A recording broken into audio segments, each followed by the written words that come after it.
Assalamualaikum warahmatullahi wabarakatuh. Waalaikumsalam warahmatullahi wabarakatuh. Selamat siang anak-anak semua. Siang. Apa kabarnya? Alhamdulillah. Sebelum kita mulai, marilah kita membaca basmalah terlebih dahulu. Bismillahirrahmanirrahim. Ya, setelah diawali dengan bismillah, mari sekarang kita berdoa dulu. Silakan ketua kelas untuk memimpin doa. Tempat duduk, siap gerak.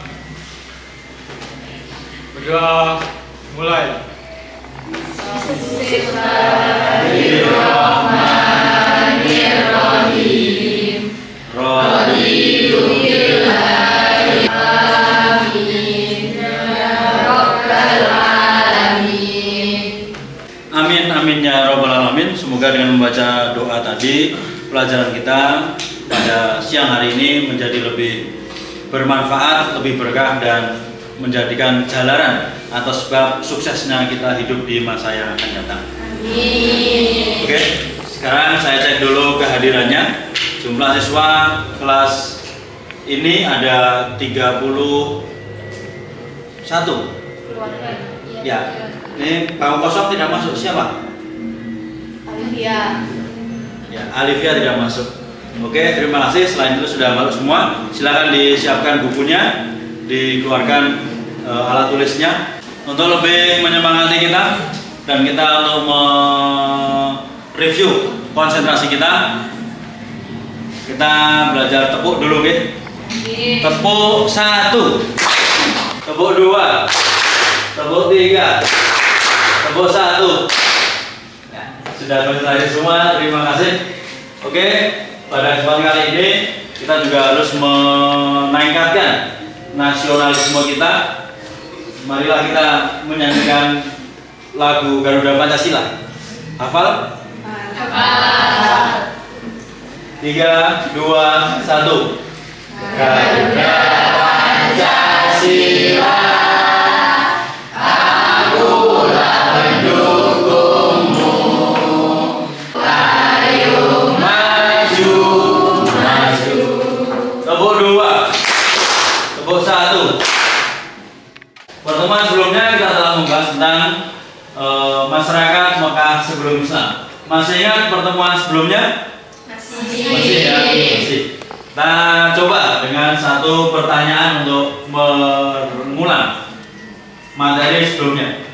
Agama apa saja yang telah dianut oleh masyarakat Mekah sebelum Islam?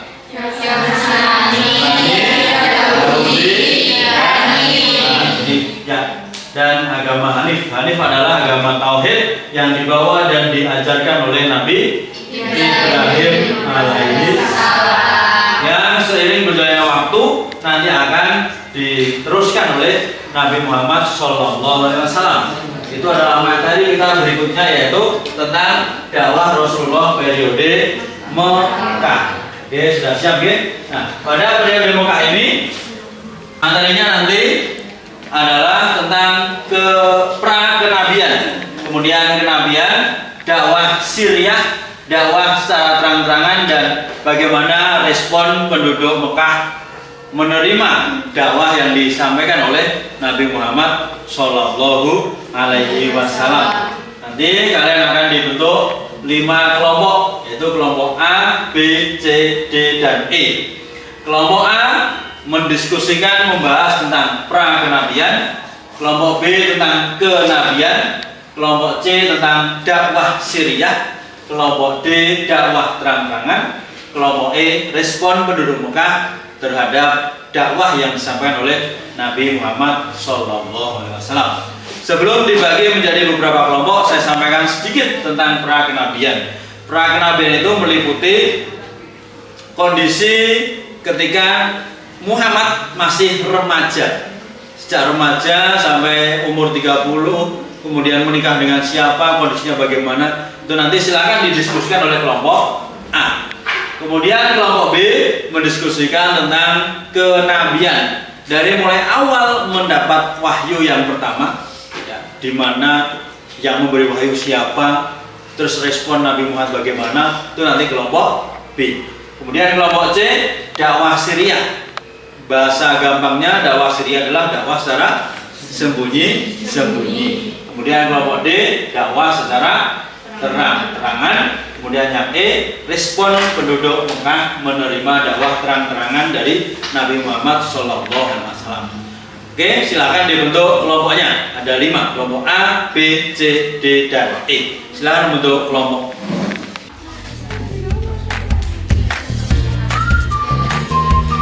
Ini kelompok C. Cuma bertiga gitu. Ya, silakan apa-apa didiskusikan.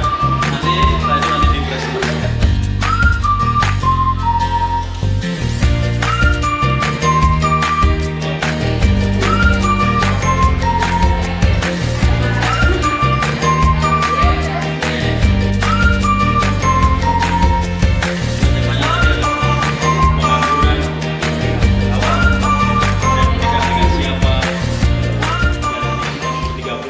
Oke, waktu habis untuk berdiskusi. Silakan persiapan untuk mempresentasikan.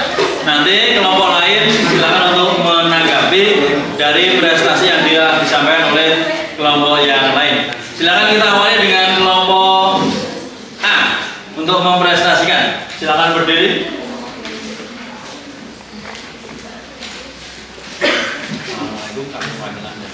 Assalamualaikum warahmatullahi wabarakatuh. Saya perwakilan dari kelompok A akan menjelaskan tentang masa pra-kenabian. Berbagai peristiwa dialami oleh Rasulullah SAW dan dalam masa remajanya sampai beliau diangkat menjadi Rasul. Pada saat Rasulullah SAW berusia 14 tahun, terjadilah sebuah peperangan antara kaum Quraisy dengan suku-suku lain yang bersekutu dengan suku Kinanah dan suku Hawazin. Masa sebelum Islam lahir, sering terjadi peperangan antara suku dan menjadi budaya masyarakat jahiliyah.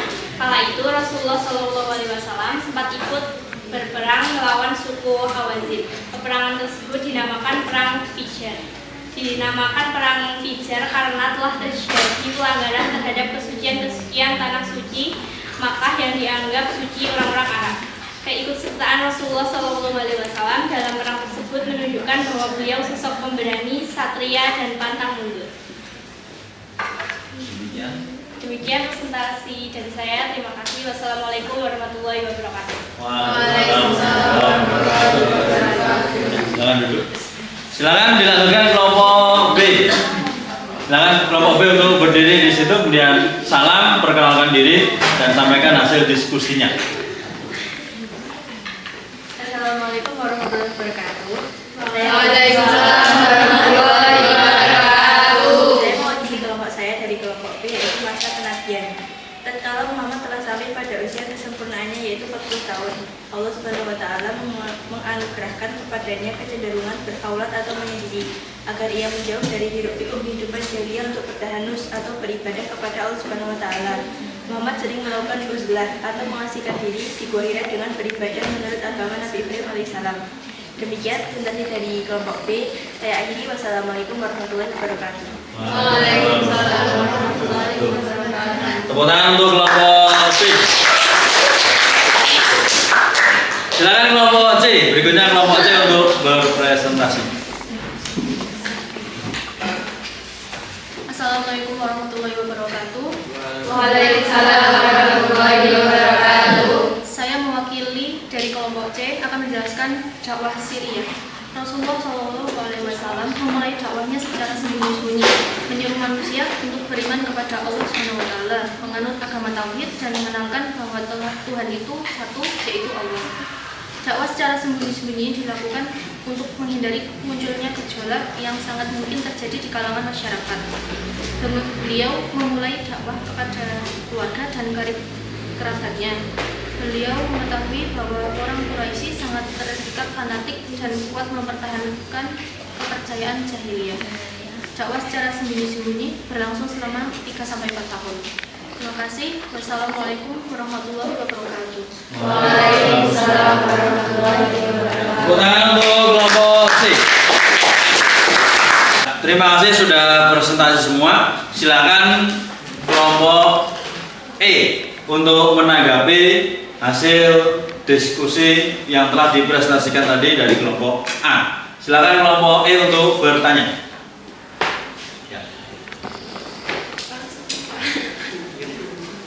Ketika belum diangkat menjadi seorang nabi, Muhammad terkenal sebagai sosok remaja yang pemberani, satria dan pantang mundur. Tolong jelaskan. Itu. Nah, bagaimana Nabi itu ketika masih remaja dikatakan sebagai seorang yang pemberani, satria, dan pantang mundur. Itu silakan dijelaskan. Kelompok A silakan menanggapi dari pertanyaan tadi.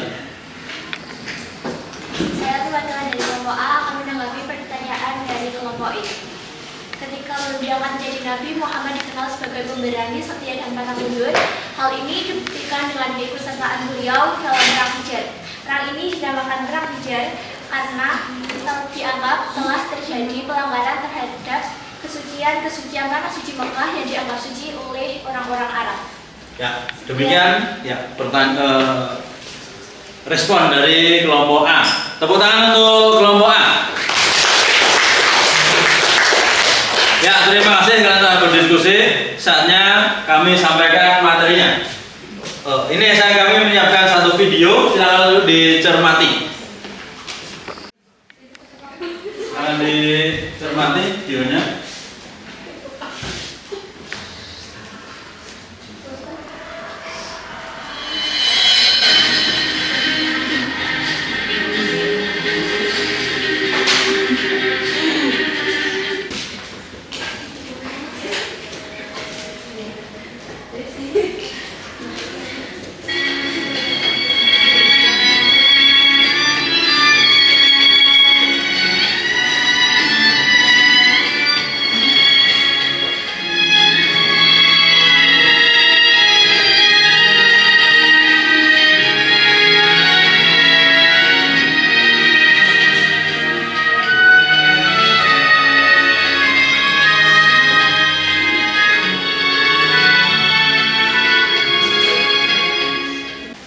Demikian tadi videonya.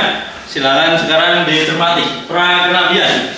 Berbagai peristiwa telah dialami oleh Rasulullah SAW dalam masa remajanya. Ketika remaja dia menggembala domba.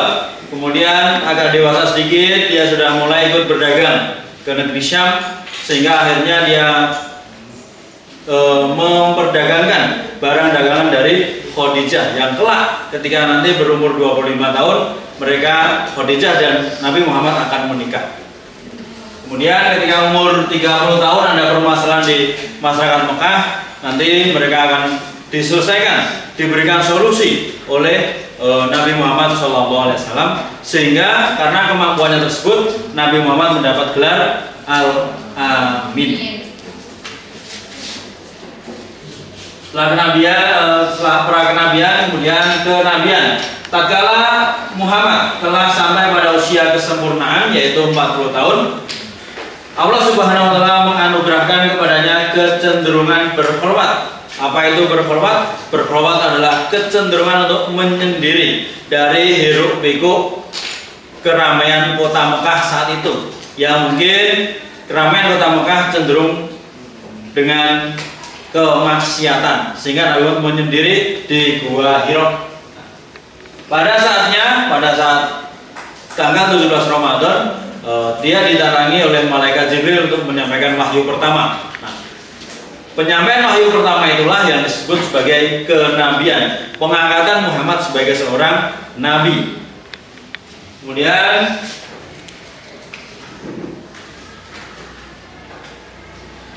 dakwah Syria setelah mendapatkan wahyu yang pertama, kemudian Nabi kembali ke kehidupannya, kemudian menunggu wahyu yang berikutnya. Maka wahyu berikutnya akan datang, yaitu wahyu surat Al-Muddatsir yang menyuruh Nabi Muhammad mulai berdakwah. Dakwahnya tidak langsung secara terang-terangan, tapi dengan cara dakwah Syria. Rasulullah SAW memulai dakwahnya secara sembunyi-sembunyi atau Syria, menyeru manusia untuk beriman kepada Allah, menganut agama tauhid dan mengenalkan bahwa Tuhan itu satu atau esa, yaitu hanya Allah Subhanahu wa taala. Kemudian setelah berdakwah, orang-orang yang pertama kali memeluk agama Islam atau menyatakan keislamannya ada Khadijah, istrinya, Ali bin Abi Thalib, yaitu saudara sepupunya yang juga menjadi anak angkatnya, Kemudian Zaid bin Haritsah. Zaid itu dulunya adalah budaknya Khadijah, kemudian diangkat dan dimerdekakan oleh Nabi Muhammad. Kemudian Abu Bakar, sahabat Nabi sejak masih remaja, sejak masih kanak-kanak, dan Ummu Aiman yaitu pengasuh beliau sejak dia masih kecil. Kemudian dari Abu Bakar ada beberapa sahabat tambahan, yaitu dari yang pertama Abdurrahman bin Auf, Abu Ubaidah bin Jarrah, Utsman bin Affan, Zubair bin Awam, Sa'ad bin Abi Waqqas, Arqam bin Abil Arqam, Fatimah binti Khattab, dan terakhir Thalhah bin Ubaidillah. Itu adalah orang-orang yang tergolong dalam as-sabiqun al-awwalun, yaitu orang-orang yang pertama masuk agama Islam. Kemudian setelah dakwah Syria ada namanya dakwah secara terang-terangan. 3 tahun Nabi Muhammad melakukan dakwah secara sembunyi-sembunyi, kemudian dimulai dakwah secara terang-terangan. Dakwah secara terang-terangan dimulai setelah turun perintah dalam surat Al-Hijr ayat 94, yaitu Bismillahirrahmanirrahim, fasda' bima tu'maru wa a'rid 'anil musyrikin. Maka sampaikanlah secara terang-terangan olehmu dan berpalinglah dari orang-orang yang musyrik. Maka setelah itu Nabi Muhammad kemudian melakukan dakwah secara terang-terangan. Demikian tadi materi pada hari ini tentang dakwah Rasulullah SAW periode Mekah. Oke, kesimpulannya adalah bahwa dalam dakwah ini Nabi Muhammad menghadapi banyak tantangan, dan itu harus kalian contoh. Jangan mudah menyerah dengan tantangan-tantangan yang ada.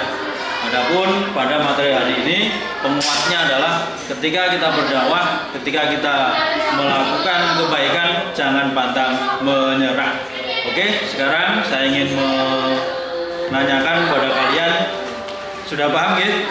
Ya, kalau sudah paham, kita tutup pembelajaran kali ini. Insya Allah pertemuan berikutnya kita akan mempelajari tentang dakwah Nabi periode Madinah. Gitu, terima kasih. Mari kita akhiri dengan baca hamdalah bersama. Alhamdulillahirabbil alamin.